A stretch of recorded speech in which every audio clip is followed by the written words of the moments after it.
So we have a guest speaker today. This is Mission Sunday, a day that we get to recognize the many individuals that we help support. And this is to be able to enhance the ability to do kingdom work beyond the Del City area. And that's what today is kind of all about. Our guest speaker is David Clevenger, and I want to introduce him to you. David serves as the discipleship minister at South Walker Congregation and is a lifelong Southsider. In addition to degrees from Oklahoma City Community College and the University of Central Oklahoma, he holds a diploma of ministry from the Christian Leaders Institute, also a BA in theology with academic commendation from Newman University. He has a graduate certificate in biblical studies from Nations University, where he's also halfway through writing his master's thesis. In 2021, he was elected a fellow of the Fraternity of St. Cecilia, and before working at South Walker, David served as the deacon over missions at the Southwest Congregation. He also works at the least popular Oklahoma County office. His wife, Erin, is an award-winning children's educator with over 20 years of experience, with nearly 10 years of experience as a children's minister and much more as a Bible class teacher. She has a bachelor's degree in liberal studies from Oklahoma Christian University with an emphasis in family studies. And in addition to her work as a minister at South Walker, she's a teacher for, let me hope I get this right, Los Senderos Antiguos. Did I get it? All right. That is a classical Christian homeschool hybrid, and that's what she does. And they meet at the South Walker building. She enjoys all things creative and being with her family. David and Erin have children. Davy is age 6, and Quinlan is age 3. And they are a big blessing to them. Together they have worked on over a dozen medical evangelical missions to Central and South America with Latin American missions. David, I'm going to have you come up. I'm going to pray for you, and then the microphone is yours. Dog and pony show. Father God in heaven, I thank you so much for a day where we celebrate the mission work that is being done beyond the area of Del City.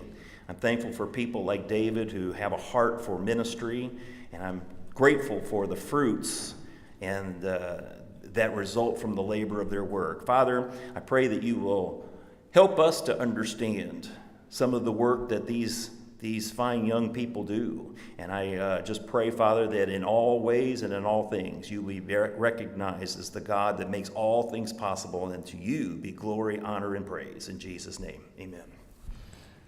Young people, huh? I appreciate that because I need all the help I can get. So let me ask you this. Oh, look at that, man. So we're not that fancy at South Walker, I don't know what I'm doing when it comes to technology. I've kind of hit that point in my life where, I don't want to learn new things as far as technology goes. I really want to actually go backwards in technology because I'm a big proponent of analog technology, which means it doesn't fail. So forgive me if I don't know what I'm doing. So let me ask you this question first. Is there anybody here who is unfamiliar? Oh, Haley. With the work that we're doing at South Walker. So so there's a couple. Okay. So the reason I ask that is because this is actually for you, okay? This is not me just repeating the same thing that you guys have heard over and over and over again. This is a Bible class, this is not the sermon, so you guys can actually talk back to me.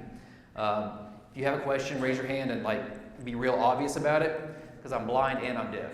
I made a lot of poor decisions in my youth.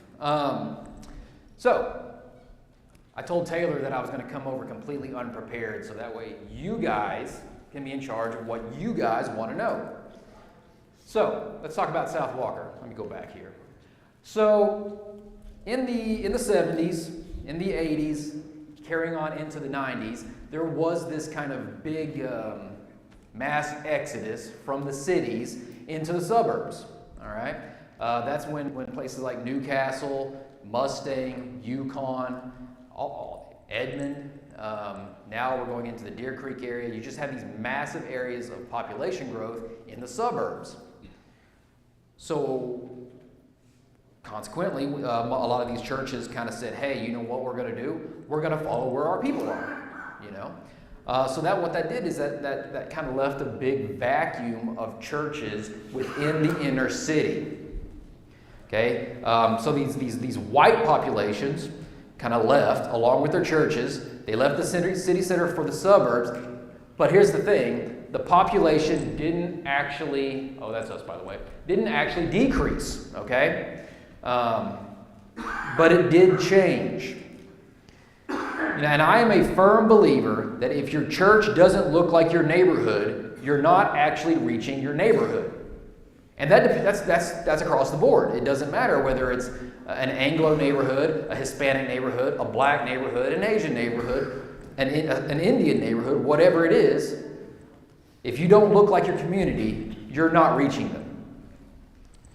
So it's important to know about your community. So let's talk about the community around South Walker.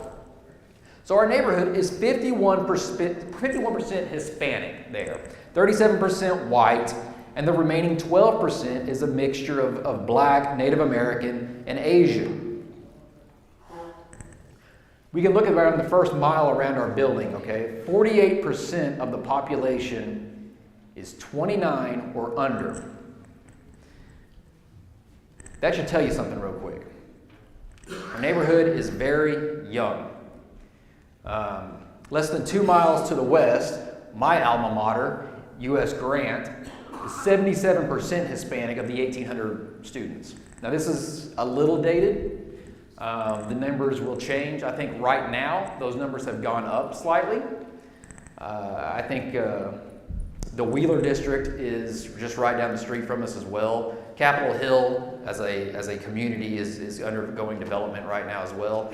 That's going to lead to some changes in a couple of years. We don't know what those changes are, but they will change. But as for right now, the Capitol Hill High School, which is just about 1.5 miles north of us, 72% Hispanic of the 1,500 students that are there. So like I said, our neighborhood is young. Half the population, okay, of the total population around our building is under the age of 29. And that's across the board. So that's the Hispanic, the white, the black, the Asian, the Native American. We're young. This kind of stands in stark contrast to what the church looked like when Aaron and I started. So I've been at South Walker twice. Once, it was in 2019, so pre-COVID, Aaron and I went over because Taylor was needing some help. There was this whole new vision didn't exist. Taylor was still kicking around ideas in a tin can, seeing what was going to work. So he asked me and Aaron to come over, and we worked there, and the average age of the congregation was about 80. And the average attendance was about 80. So, not good when the community is 29 or under. So let's talk more about this community a little bit here. So over 60% of all American Latinos in the United States were born here. These are not massive, this is not just a ton of immigrants that have moved in. These are people that are born here, and they are English language dominant. So it's for this reason, okay? We do not want to be a Spanish language congregation. And that's the easy thing to do. I think we have all seen these things happen in our history. You kind of you realized, back in the 80s when Reagan kind of legalized so many of the Latinos here in the nation, that okay, well let's do some outreach to these folks. So you for a lack of better terms, you go find some Mexican guy to be the preacher for these Mexicans. And you're like to say, well, okay, well you got enough via con Dios, you're in charge. And then when the rest of the white congregation went to the suburbs. I think we realize that's happened. But that's not the right thing to do, okay? But even though it is the easy thing to do, and it is easy to fall in, like, okay, so we've got a lot of people, let's just do things bilingual. So I'll say, hey, hi, good morning, how are you? Hope you're doing well, welcome to South Walker. Buenos dias, ¿cómo estamos? Bienvenidos a la iglesia de South Walker. So it's real easy just to cut it in half. That is not what the community shows here. And these congregations that are Spanish language dominant, they don't grow. So that doesn't make sense to most people. It's like, oh, we've got a lot of Latinos. What's happening here? The Spanish congregations cannot grow, with some exceptions in the United States. There are certain pockets that the whole community is Spanish speaking. So you can think along the border towns, just along the river, where everybody speaks Spanish because, their families were probably living there when Texas was not Texas and it wasn't part of the United States, it was just Mexico. So, they've lived there for 300 years or whatever. So it's like the border just changed, but they didn't. So you have certain pockets in the United States where it's fine to be a Spanish language congregation. But what ends up happening in most of the United States is that those congregations end up dying within 2 generations. The reason for that is because their kids speak English. If you were born here, your parents might be immigrants, but you were born here, so you go to school here. Everybody around you speaks English. All your friends speak English.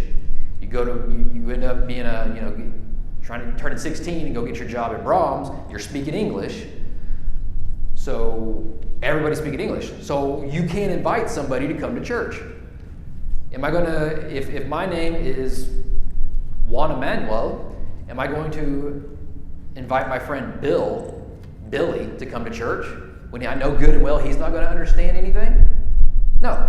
At the same time, those kids themselves, they're like, I really don't know what's going on. I know my abuela is understanding, but I have no idea what's going on. So there's their faith doesn't extend beyond, on Sunday mornings I go to church with abuela, and that's that.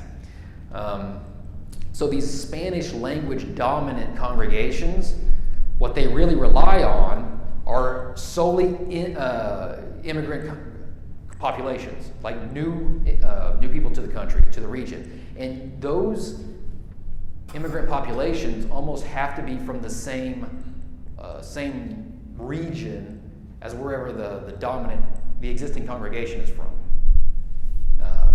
If you don't know this, Latino cultures vary widely. There is a huge difference between cultures.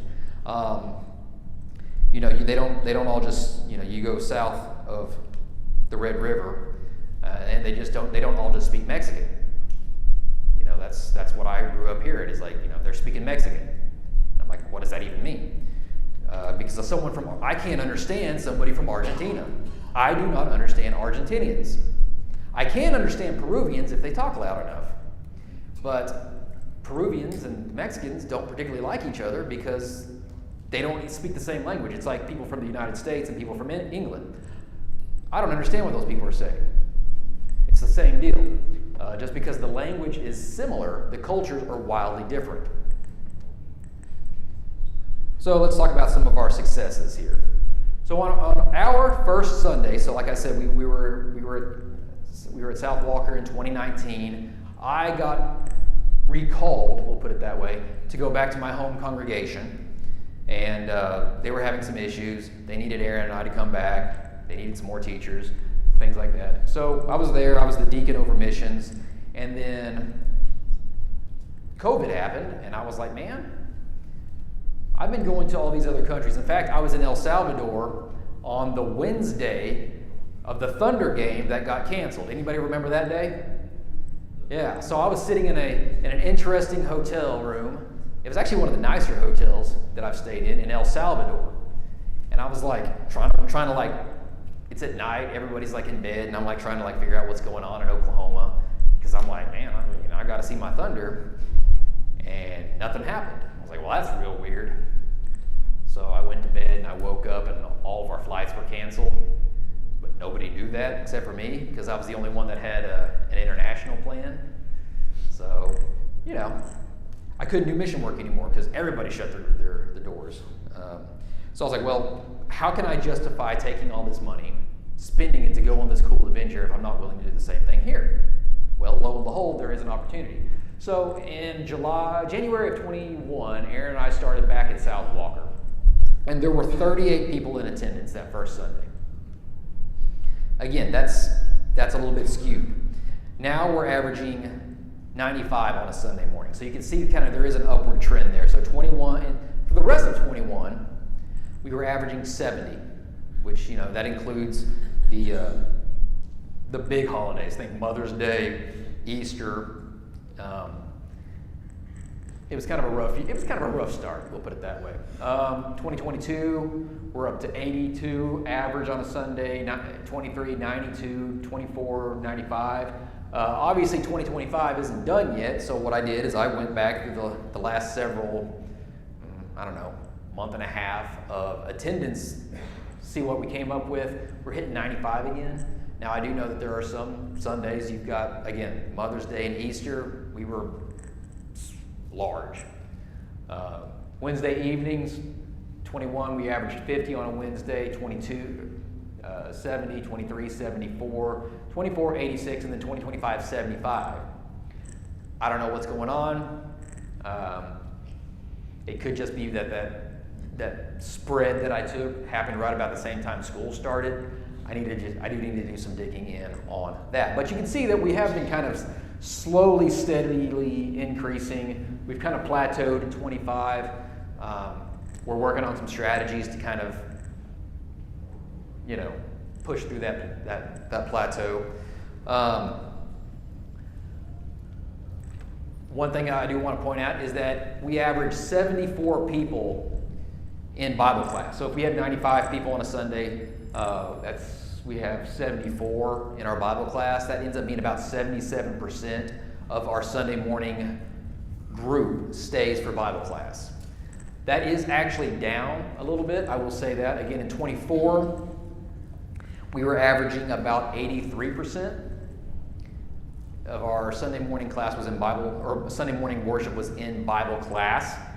And if you don't know this, the average Bible class attendance ends up being about 60%.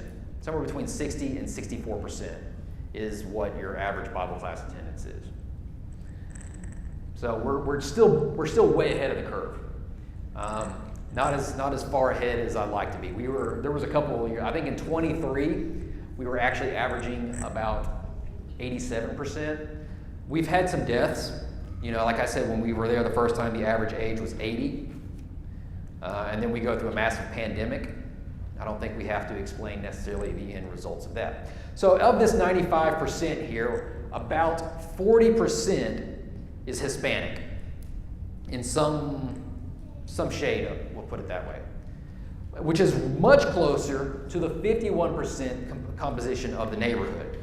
Okay? So we're getting there. There's Aaron. So on our first Sunday, there were 2 kids. One of them was mine, ours. I was only there for a little bit of it. Now we're averaging 25 kids on a Sunday morning. Okay, that's a 1,250% increase. That is our greatest area of growth within our congregation, and that's significant. Okay, like when you go to a congregation that there were only 2 kids, and that number, by the way, is not a result of the skew of COVID. The overall attendance was way down, but the fact is that we only had 2 kids in our congregation, and one of them was ours. There was 1 kid in our congregation, Ryan, and he's still there. He's still kind of a punk, but he's still there. On a Wednesday, those that know. It's fine. On a Wednesday, we averaged 20 kids, and that's an interesting composition right there. Mostly because, and I'll talk about it a little bit more, on Wednesdays we have our ESL program. So some of these kids of the 20 are actually children of our students. So that's pretty cool. So this giant growth really does kind of attest to Erin's ability to effectively minister to children and their parents. All right? She's probably the congregation's biggest asset. And I'm the one talking. Okay? No, so if you really want to know how to do something good, talk to Erin. So, that's really exciting. But it also shows that if we've had, a large growth in our congregation, and 25% of those are kids, or 25 of those total number are kids, that dropped the average age of our congregation by 50 years. And that's exciting, because we're growing young. Let's move on to our youth group here. Oh, there's more pictures of us doing things. So we got a bunch of babies. There was one year we had to buy a new, I don't know what those are called, the baby tables, the baby prisons, because they can't go anywhere. So we had to buy a new one because we ran out of space for the babies. There was one, we were holding babies, they're crawling around on the floor, they're crawling around on top of people, crawling on top of things, crawling into things. But, we had to upgrade because we weren't prepared for that many babies. We had a massive baby boom starting about 3 or 4 years, 3.5 years ago. And then it just kind of, someone put something in the water. So we celebrate our kind of Hispanic holidays here, Dia del Nino, and that, if you see that's our fellowship hall. It's full. That used to be empty.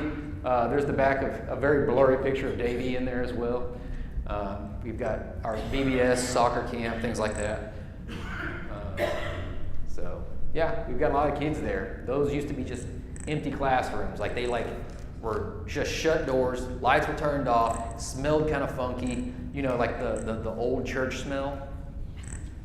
It's a nostalgic scent. I think we all remember that smell from our childhood. But, that's mold. Don't breathe that in. So we've actually had to knock down walls, we've opened things up, and we've made more space for kids. Our downstairs is full all the time. Our other area of growth here, when we started at South Walker, there were only 3 teens in the youth group. 3 teens. Now we average 13 on a Sunday morning.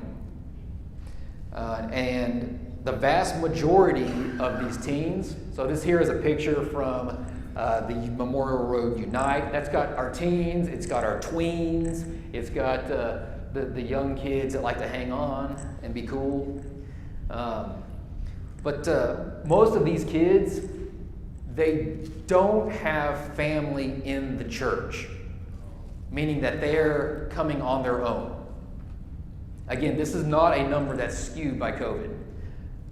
There were no kids there,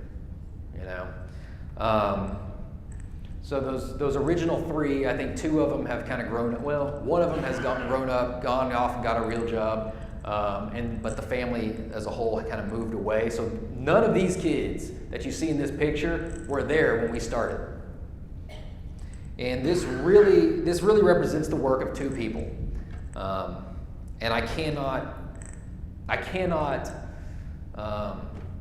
say too much about the quality of their work. This is Jason Corley and Michelle Sloan. Michelle Sloan is right up here in the front. They really, alongside Erin, these are the 2 most probably important people in our congregation. Again, it's not me, it's not Taylor, it's not Jacob. It's Erin, Jason, and Michelle. Jason is an award-winning coach and teacher at Capitol Hill. He's won multiple awards for coaching. I don't know what I'm doing with this thing. He oversees the youth as a whole, and he oversees worship. So he's a coach. So he's seeing these kids 6 days a week. He is able to be what's called kind of incarnationally in the community. So he's there. He sees their struggles. He knows their struggles firsthand because he's seeing it. He's seeing the train wreck that their lives are. Michelle She's our we call it youth intern. Now, what a youth intern is when you think of a youth intern, is usually like that college kid that's in between semesters, so he comes and hangs out and plays with kids. We've really found that method doesn't work. Why do you want a guy that's like fresh out of high school babysitting high school kids? I don't know. But we have Michelle. Now, she grew up in the same area that all these kids did. Not terribly far from here, between Del City and Oklahoma City. Anybody know where Oak Cliff is? Oak Cliff, Hartselle, Lumberman. So it's not the greatest area, but she's from that same area.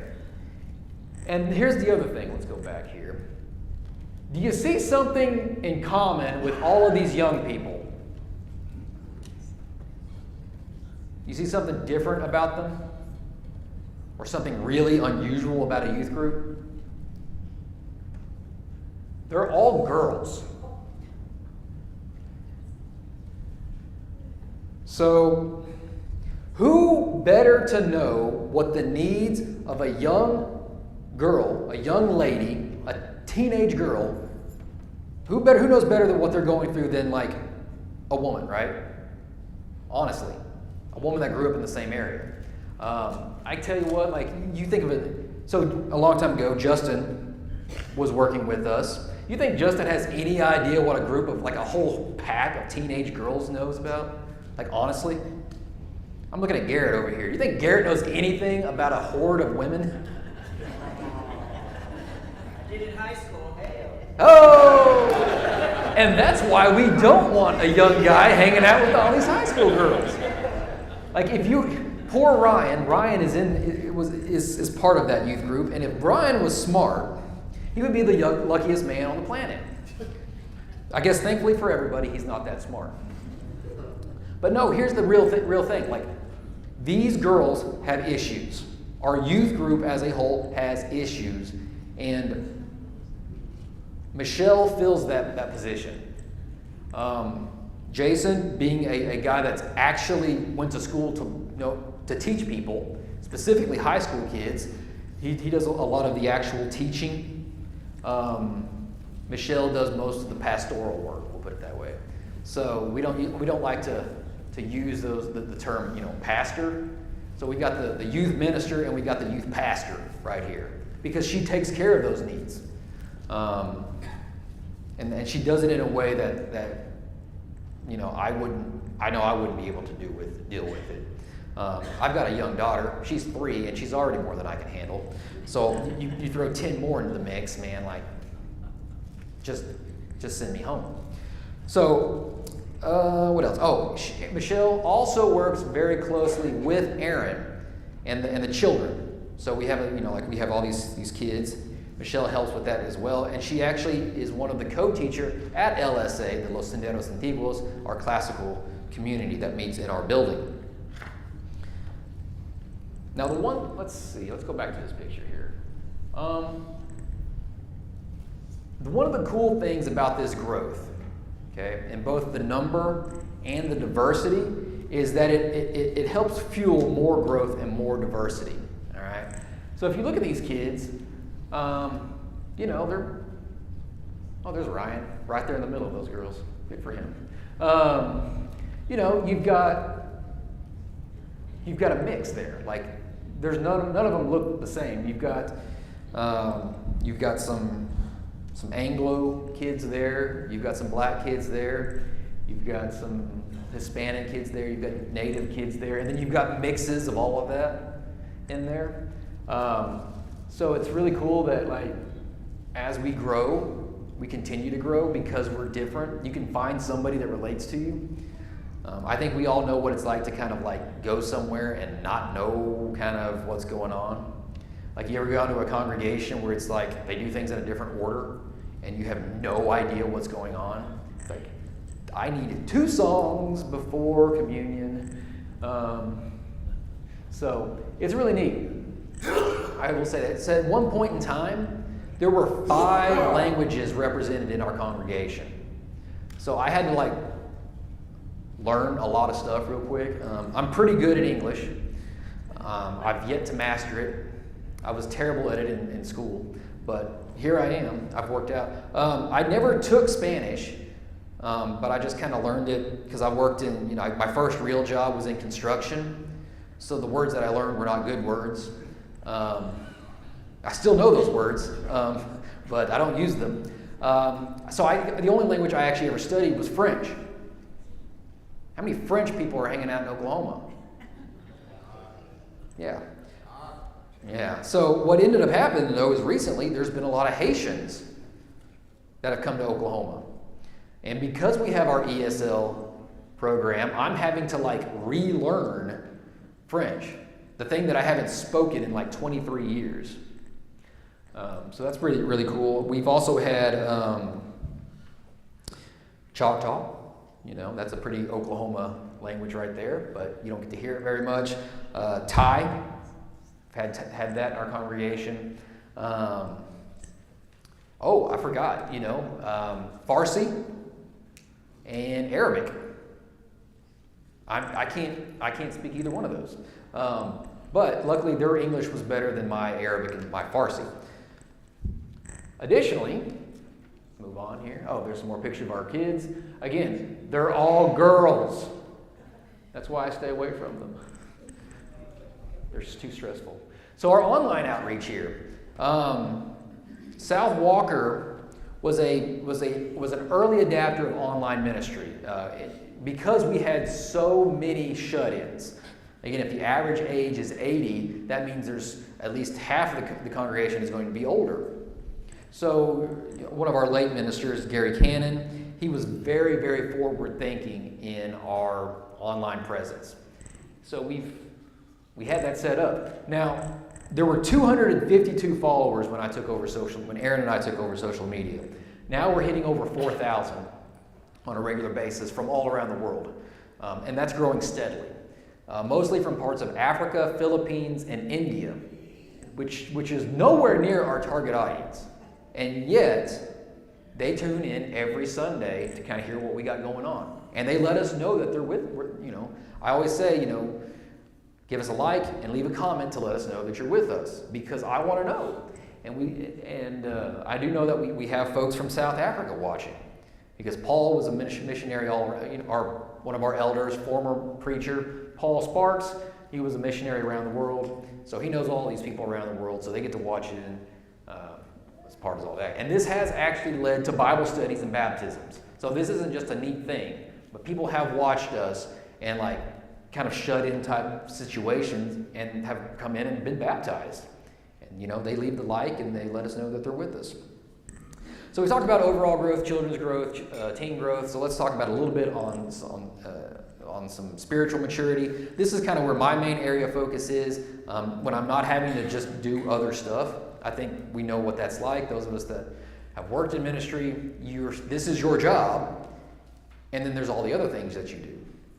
It's kind of like having a regular job, right? This is your job description, and now we want you to do something else.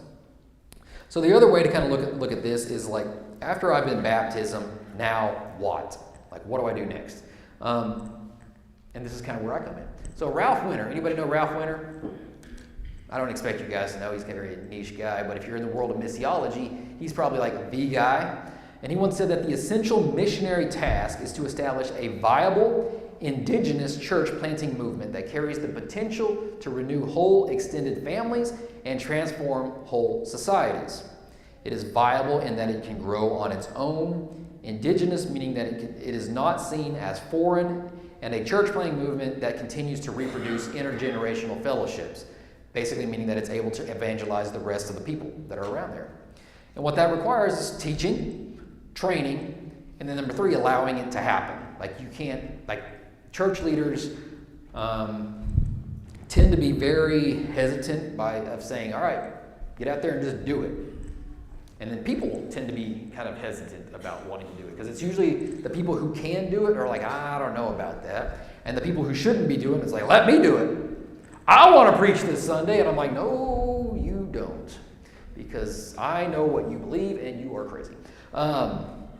So in order for the church to not seem foreign, it requires its leaders and its workers to look like them. Okay? The elders at South Walker have tasked me with identifying and training leaders within the church. So most of the Bible classes that I teach, as opposed to, so I am one of the ESL teachers. I have been for years now.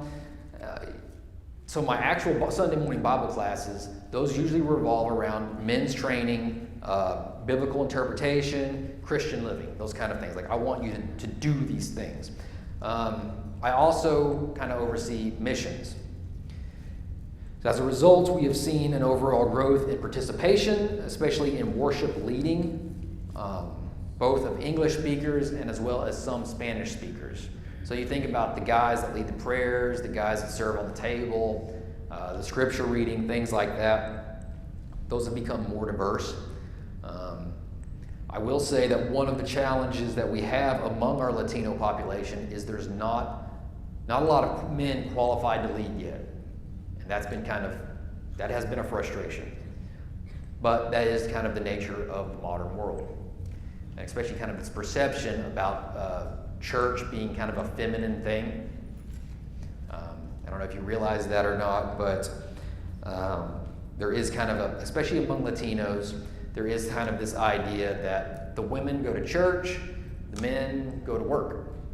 So there is a kind of a feminization of Christianity that has happened. And I think we do see that a lot as we go across the board, across Christianity as a whole. Just this week, the Archbishop of Canterbury is a woman. So probably the third largest group out. So you've got Roman Catholics, you have Eastern Orthodox, and then you have the Anglican Church. So thanks to the British Empire, they have expanded around the world. The one in charge of that is a woman. So this perception of Christianity as a kind of a feminine thing, it's kind of self-fulfilling. But all that being said, we're working on it. But what we have done is that we have appointed additional elders. We now have 4 total. And these have all been long-term members. So they're not technically foreign. Like, we didn't have to import elders or anything like that. So these are all members from the congregation. We have appointed additional deacons for a total of 5, with 1 more in discernment. One of our deacons here is up here at the front. Michelle Sloan's husband, Rocky. He grew up in the congregation, so he's there. So these people know him.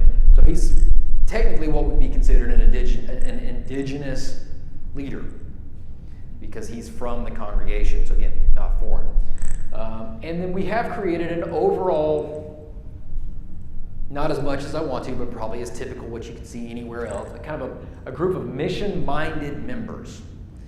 Kind of the capstone of what it means to be a Christian disciple. I'm running out of time. It's cool. It works out perfect, though. I'm almost done. Is to go into all the world, right? So if you look at Luke starting at about chapter 6, you see Jesus calling the apostles, their disciples at the end, like, hey, come and see, follow me. So they're following Jesus, so they had an encounter with Christ.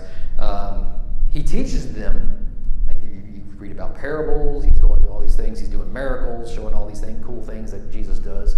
And then he sends out the 12. Like in chapter 9, Luke chapter 9, he sends out the 12. Hey, go out and tell everybody what you've seen.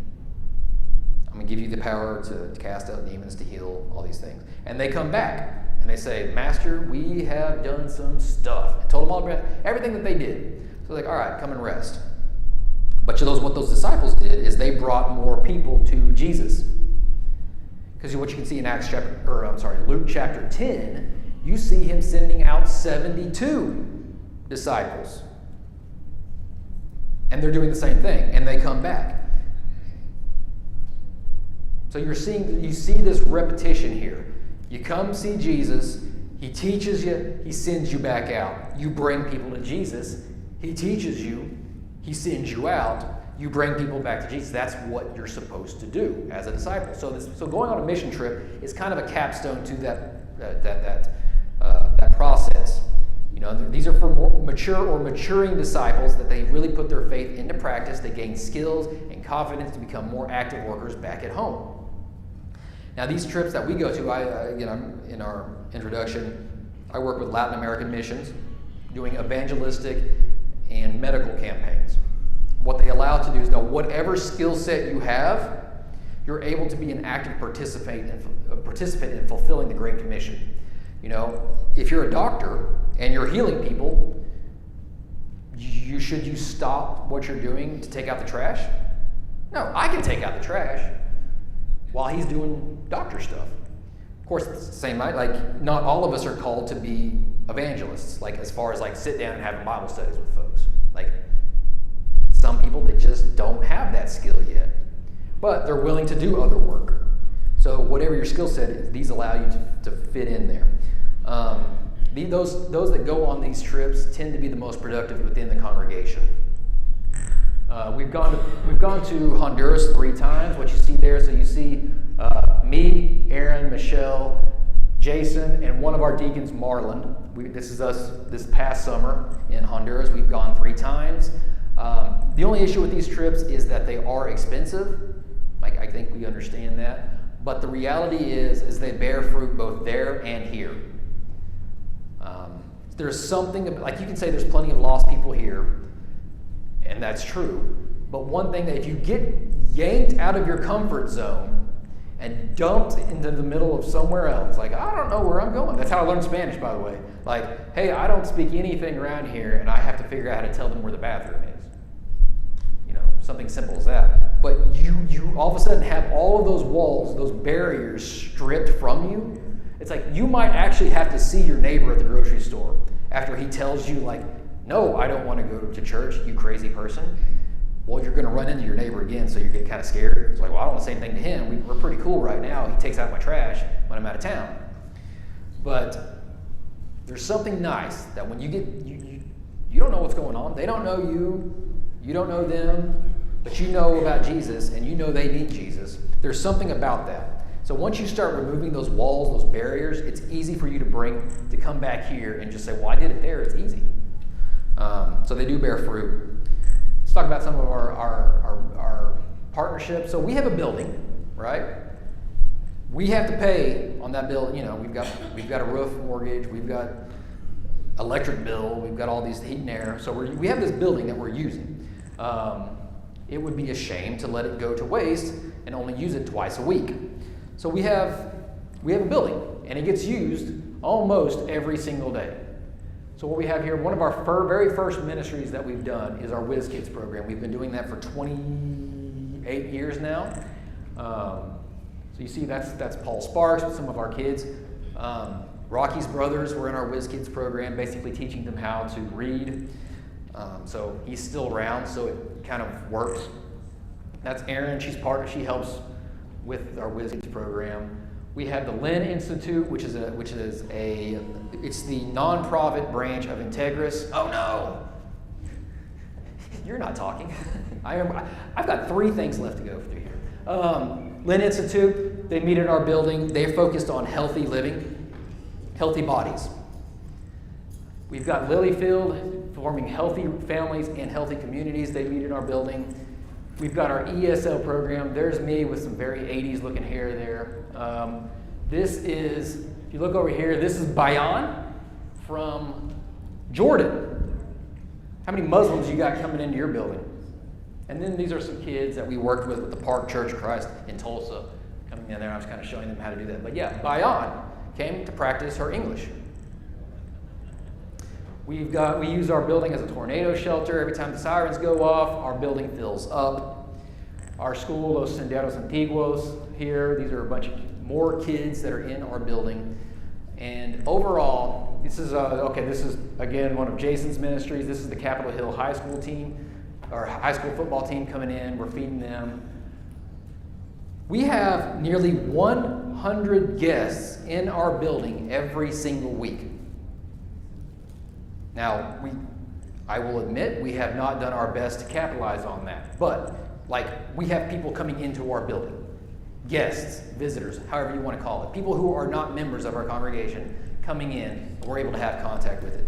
In 2024, we were the Thomas N. Lynn MD Community Champion through the Lynn Institute because we do all of these things. So, yeah, we're an award-winning congregation.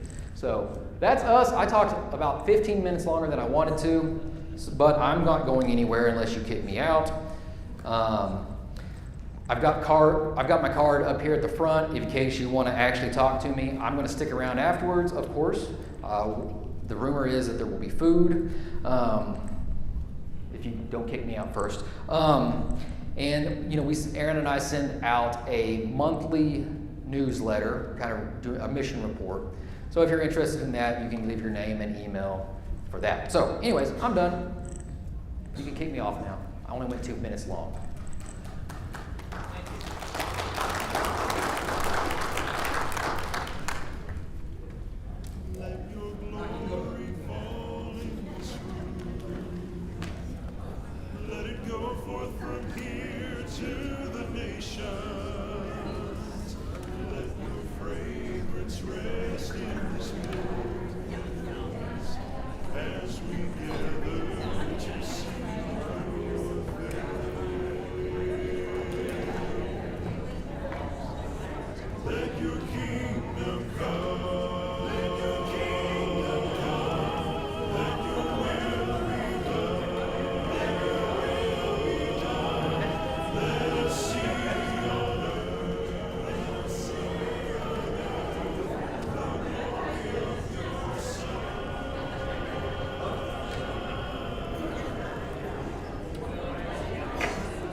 street, but